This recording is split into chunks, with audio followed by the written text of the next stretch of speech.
2025年岁末，一场酝酿已久的立法正式登场。美国2026财年国防授权法中的第6704号条款，根据这项条款，法案生效1年内，美国国家情报总监会同国务院，必须再公开一份详尽报告，曝光中共高层领导及其家属代理人在海外持有的资产清单，目标直指中共中央总书记、现任政治局常委和全体政治局委员。然而，美国人已不是头一回打出报家产这张牌了。早在2023财年国防法案中，就有类似条款要求摸清习近平及一众高官的家底，范围涵盖205名中央委员、25名政治局委员、29位省部级高官。情报班子随后在2024年3月提交过一份报告，但公开版本毫无新料，就像马保国打了王局一拳，吃瓜群众只能尴尬地配合他，礼貌性的呦呦呦。相比之下，10年前那场震动全球的惊天泄密才是真正的爆料，是一个里程碑，将1150万份原始文件直接砸在全世界面前，公司注册材料、股东与董事记录、护照复印件、银行邮件、授权书等等，巴拿马文件把离岸金融体系的黑匣子整块端了出来，证据链条清晰完整，让习近平、李鹏、贾庆林、温家宝、邓小平等这些中共顶级权贵的家族都卷入其中，一条条线索像暗线一样穿过英属维尔京群岛、香港、列支敦士登、瑞士银行与各类空壳结构暴露在世界面前。大家好，我是张狗剩，今天我们就来聊聊这份曾震惊世界的巴拿马文件，还有它所揭开的中共高官家族在海外隐藏财产的种种线索。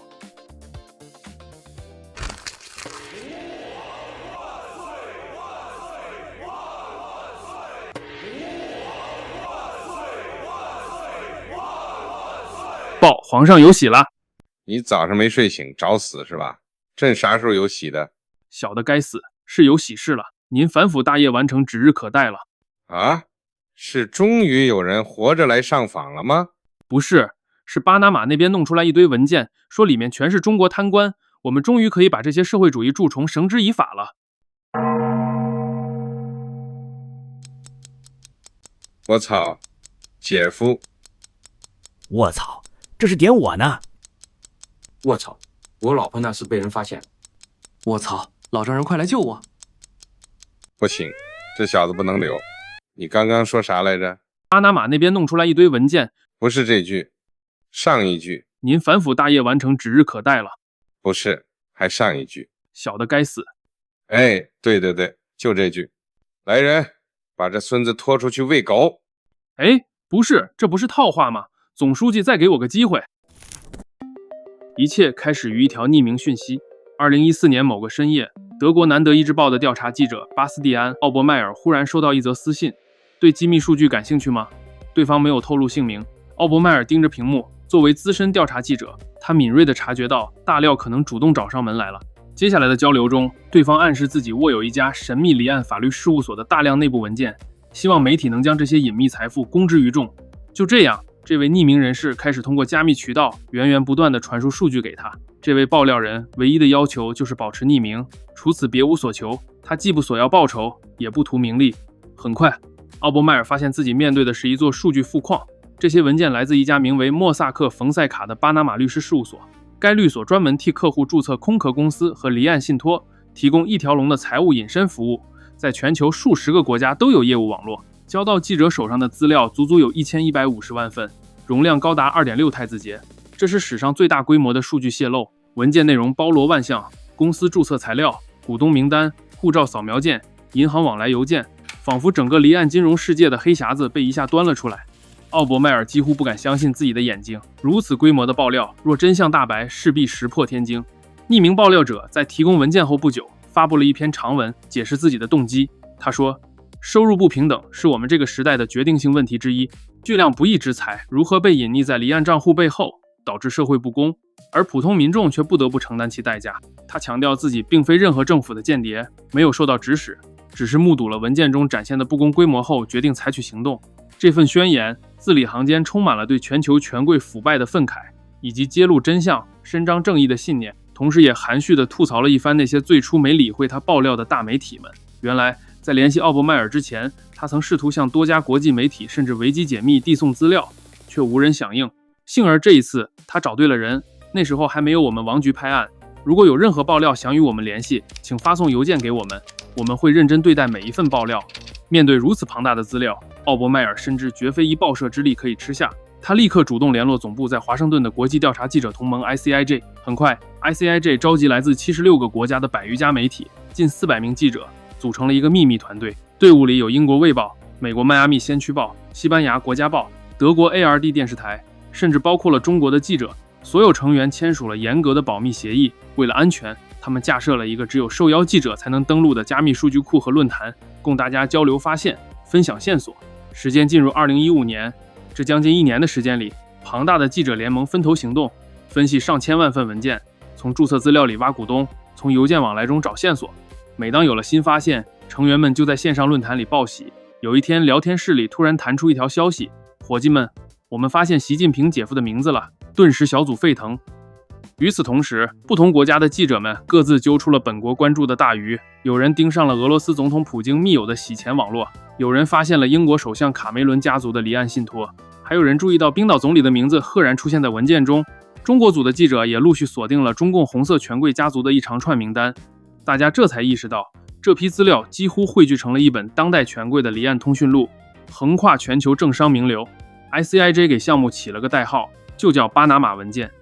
针对中国部分，记者们遇到不少挑战，绝大多数避税天堂的注册系统不接受中文，公司和人名在文件里都是英文拼写，确认华人身份简直大海捞针。例如张、钟这些姓在普通话与粤语中的拼写差异极易混淆误判，所幸文件里往往附有身份证号、地址等附加信息，可帮助定位身份。就这样，多位中共中央政治局常委的直系亲属最终被确认出现在巴拿马文件中。牵涉改革开放以来中共最高权力层的诸多家族，即便见多识广的国际记者们也没想到，会有如此多中国最高层家族同时浮现在一份离岸泄密名单上。在 ICIJ 的中国项目组中，财经杂志派出副主编罗昌平等人参与了项目初期调查，他们提供了不少中国公司和人名线索，也起草了相关深度报道。然而好景不长，2016年初，离全球发布仅剩2个月时，罗昌平突然被调离岗位。财经总编紧接着发来一封加密邮件给 ICIJ 透露，中国国安部门已找上门，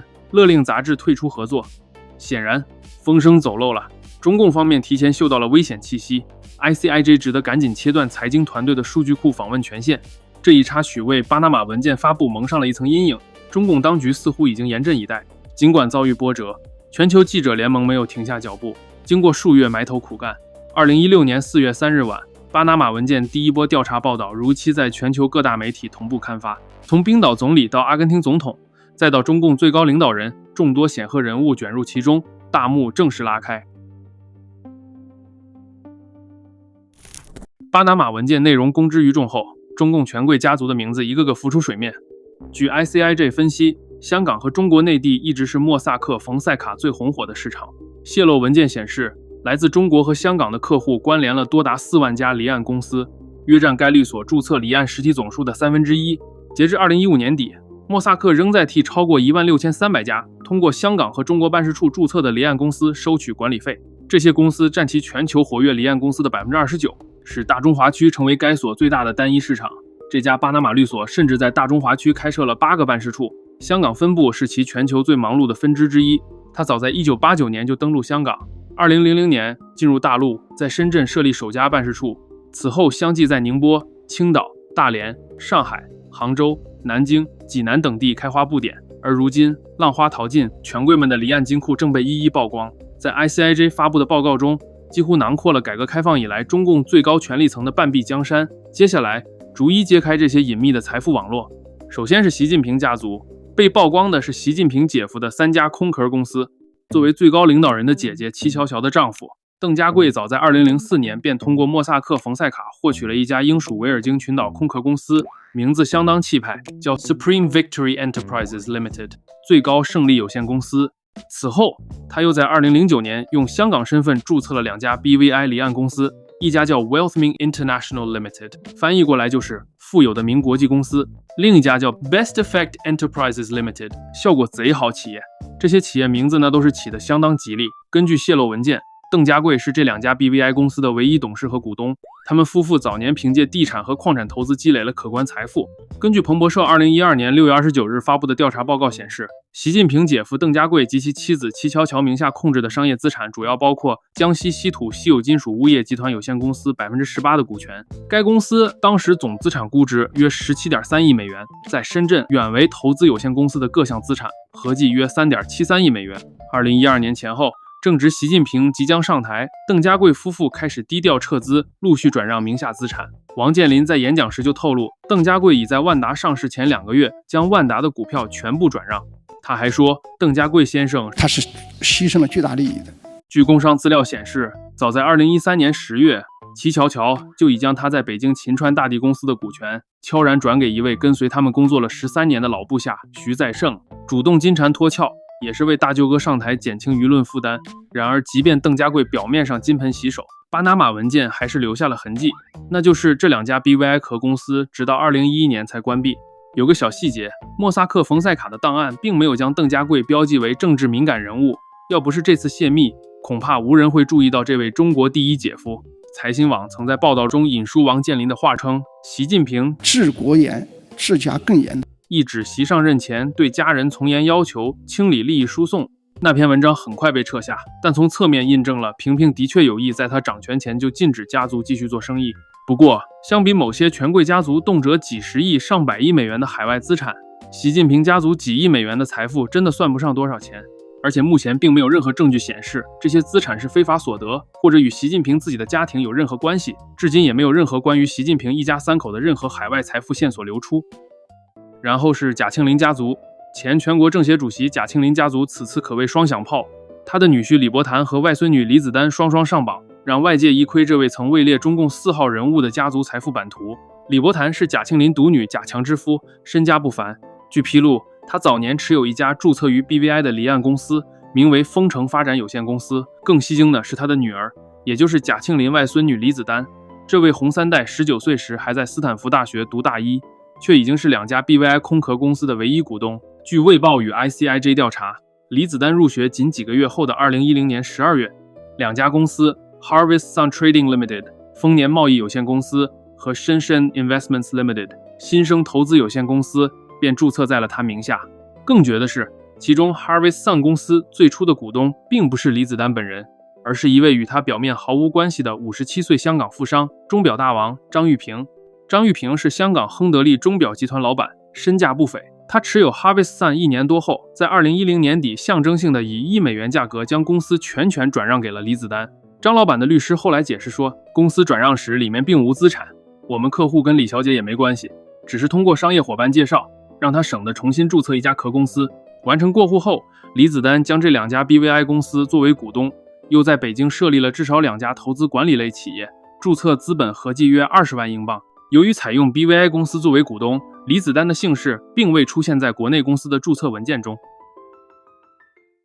接着是温家宝家族，巴拿马文件中还出现了温家宝家族的名字。温家宝素以平民作风示人，常自称我是农民的儿子。然而早在2012年，《纽约时报》便曾发表报道，披露温氏家族在他执政期间积累了至少27亿美元的巨额财富，其中仅他90多岁老母亲名下就有一笔平安保险的投资，2007年时价值约 1.2 亿美元。消息一出，举世哗然。如今巴拿马文件进一步提供了旁证，泄露文件显示，温家宝之子温云松和女婿刘春航的名字都出现在离岸公司名单中。其中，温云松在瑞士信贷银行的协助下开设了一家 BVI 公司。作为红色太子党议员，温云松凭借家庭背景攫取商机早已不是什么秘密。他掌控的新天域投资在国内外收购投资了多家能源、金融企业股权，产业版图极广。这次泄密将他的 BVI 公司曝光，无疑进一步重创了温家宝苦心经营的清廉形象。面对外界质疑，温家并未像其他红色家族那样集体失声。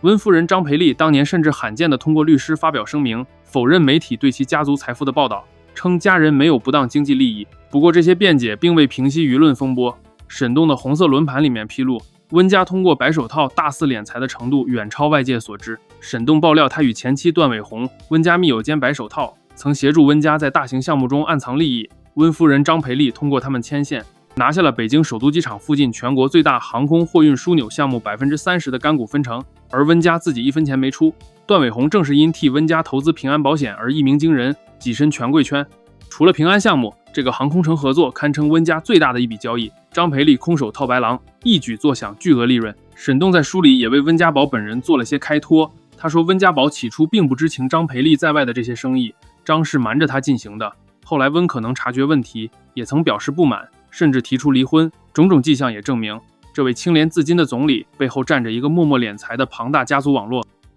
还有就是中国前总理李鹏的家族，前国务院总理李鹏之女李小琳，因作风奢华高调，早被坊间熟知，人称中国电力一姐。巴拿马文件显示，她早在1994年就通过中介在 BVI 注册了一家公司 Cofic Investments Limited， 后来该公司被置入列支敦士登的一个秘密基金架构中。Cofic 公司的董事是日内瓦一家律师事务所的2名合伙人，股东则是一家神秘的列支敦士登基金会 Foundation Silo， 最终受益人正是李小琳夫妇。为了进一步遮掩身份，李小琳还曾利用无记名股票这种巧妙手段来藏匿所有权，就是初始股权以不记名形式持有，谁拿着股票凭证，谁就是公司主人。这类不记名股票长期以来被视作洗钱和见不得光交易的工具，如今多国已禁用或限制。莫萨克冯塞卡文件显示 ，Cofic 公司后来被纳入一个列支敦士登基金会控制。李小琳夫妇通过基金会间接持有 Cofic， 实现双层隐身。甚至当 BVI 金融监管机构在2015年要求莫萨克提供 Cofic 的实际拥有人信息时，莫萨克也是绕了一大圈，通过日内瓦律师楼才弄清真正老板是李小琳。有了基金会加离岸公司加不记名股票这3层法宝，李小琳把钱藏得相当深。这次曝光的内容有一个有意思的细节，李小琳在注册离岸公司时提供的是香港护照，名字写成了小令溜里，就是把夫姓和娘家姓连在了一起，大概率也是为了掩盖李鹏家族的痕迹。除了现任高层，巴拿马文件还印证了一段已落幕的权贵秘闻，证明了博家的海外财产绝非一派胡言。薄熙来的妻子古开来早在2000年前后就物色了第一位白手套代理人，法国商人帕特里克·德维利耶。此人和古开来私交甚笃，通过莫萨克·冯塞卡的竞争对手三叉戟信托，在 BVI 注册了一家空壳公司，取名罗素地产有限公司。紧接着，大连首富实业家徐明登场。这位与博家关系密切的富商斥资320万美元打入罗素地产公司的账户，说是购买海外某钢厂股权，但实际上这只是一场利益转移。徐明以投资为名，将巨款汇入古开来控制的海外账户，作为交换，他获得参与大连市一块黄金地段土地开发项目的资格，而古开来则将这笔钱占为己有，在法国蔚蓝海岸购买了一栋带6间卧室、占地数百平的豪华别墅。时间来到2007年，薄熙来调任重庆，古开来又网罗了第2个白手套，英国商人尼尔·海伍德。他和呱呱一样，也在哈罗公学读过书，长期在中国经商，负责照料薄熙来之子薄呱呱在英国的学习与生活。哈罗公学每年学费3万英镑，而薄熙来当时年薪也不过1.2万英镑。2011年8月，古开来决定将前述罗素地产公司的注册代理由三叉戟信托换成自己更信任的莫萨克·冯塞卡。就在此时，古开来和海伍德的关系急转直下，两人为一桩生意反目成仇。原来，海伍德与古开来合伙投资了一个价值2亿美元的英国地产项目。薄熙来得知后，担心此举暴露影响仕途，强令妻子退出。海伍德觉得自己投入的本钱打了水漂，便向古开来索要2000万美元补偿。古开来自然不肯，双方撕破脸。后续剧情众所周知，海伍德命丧他乡，薄熙来夫妇东窗事发，演变成震动全国的政治大案。帕特里克·德维利耶后来在柬埔寨被短暂拘押，又平安脱身。徐明则于2015年在狱中离奇猝死。薄家的离岸谜团就此成了一笔糊涂账。不过也不是所有人都不承认自己开了离岸公司，比如中共前总书记胡耀邦的次子胡德华。胡耀邦以清廉著称，其子胡德华经商多年，文件显示他也拥有 BVI 离岸公司。在巴拿马文件曝光后，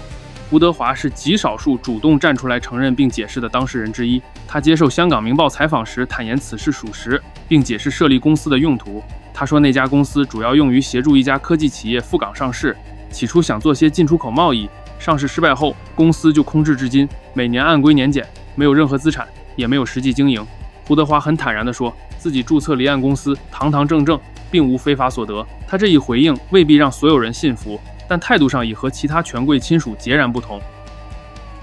今年的财报怎么这么难看？这要是公布出去，我不得丢死个人啊！胡宁啊，有办法操作一下吗？不是我不操作，总书记。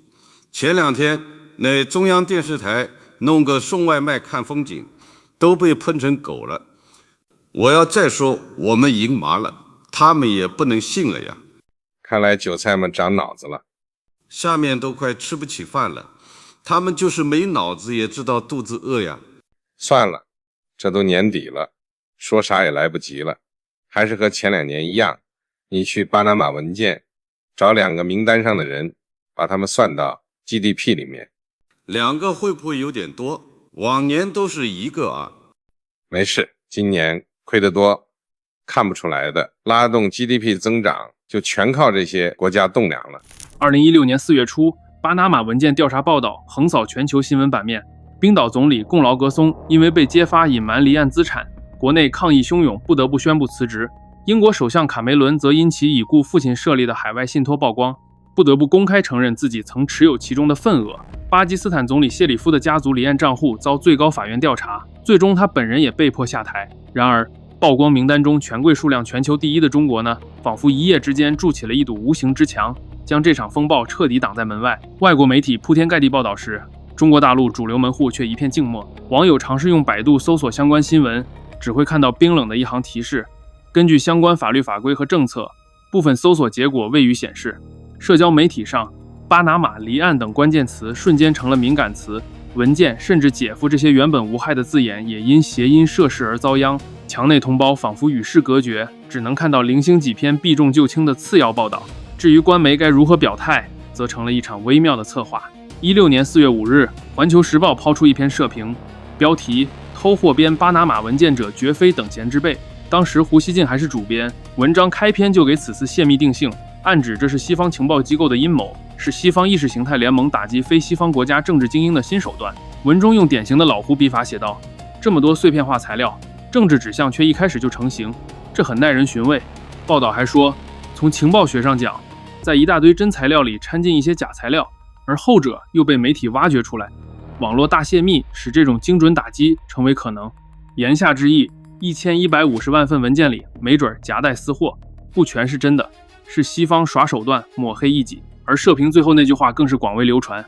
能够偷出1150万份文件，或者编出1150万份文件的力量，肯定非等闲之辈。一般人跟这样的力量较劲，非得累死。把这场泄密描述成了一个普通人无法对抗的庞然大物，谁才是无法对抗的庞然大物？老胡估计自己心里最清楚。悲催的是，该社评上线数小时后，又突然在各大网站被撤下。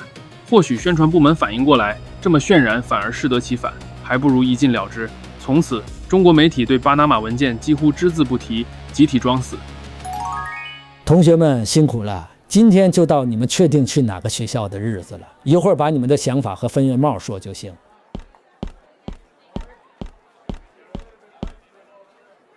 做反了，面朝这边。我想丧尽天良的狠狠赚钱。那你去中国共产党党校分院吧。那要是我当流氓想欺男霸女呢？还是去中国共产党党校分院。算了，我还是想造福世界。那你去美国，不对，现在特朗普是总统，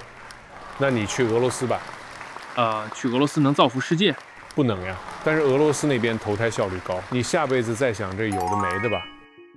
2016年4月之后，巴拿马文件的喧嚣逐渐消退。在中国，这场风波仿佛从未发生过，没有一个官员因此被问责，没有一家国内媒体继续深挖，更没有任何公众监督跟进，一切如常，岁月静好。但在世界范围内，这次泄密的余波却经年不息。巴拿马文件引发了多国政府的调查和改革呼声，欧盟加强了反洗钱监管，英国、新西兰等地收紧了离岸法律漏洞，一些避税天堂也承诺提高透明度。多个国家的政坛因文件震荡，如前面说的冰岛、巴基斯坦，甚至马来西亚也有高层因此下台或被调查问责。这一事件成为全球反腐与金融监管史上的里程碑。在公共记忆中，巴拿马文件已成了权贵藏富、财富黑箱的代名词。然而，对于巴拿马律师事务所莫萨克·冯塞卡而言，这绝不是一个 happy ending。曝光后的次年，莫萨克被迫关门停业，两位创始人尤尔根·莫萨克和拉蒙·冯塞卡在巴拿马本国被捕，并遭起诉，随后取保候审。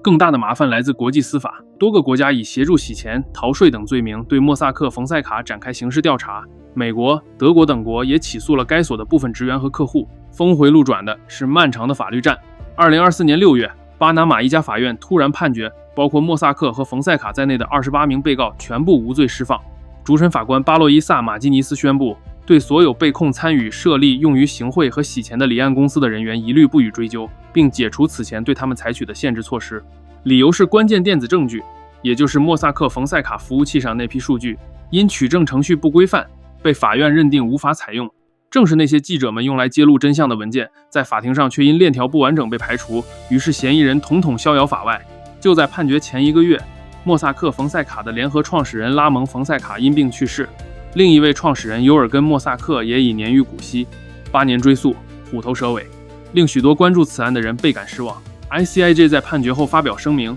执行总监杰拉德·赖尔表示，虽然法庭没有追究被告的责任，但我们调查的影响依然长存。巴拿马文件让公众知晓了隐秘财富的真相，赋予大众要求问责和改革的力量。话说回来，我们国家当年那些在巴拿马文件中曝光的中共权贵家族，后来怎样了呢？大多数人并未受到任何实质影响。李鹏做股多年，李小林则淡出公众视野，隐身于富豪圈。贾庆林安享晚年，他的外孙女李子丹依旧活跃在金融投资领域。曾庆红的子侄辈依然在政商两界如鱼得水。唯一的变化是，中共高层如今愈发警觉，更善于藏富了。他们学乖了，不再用直系亲属亲自出马，而是通过更隐蔽的跨国信托、更多层的控股结构、更外围的代理人来运作资产。可以预见，巴拿马文件曝光之后，这些红色家族只会把财富埋得更深、更隐秘，再不给外界留下任何把柄。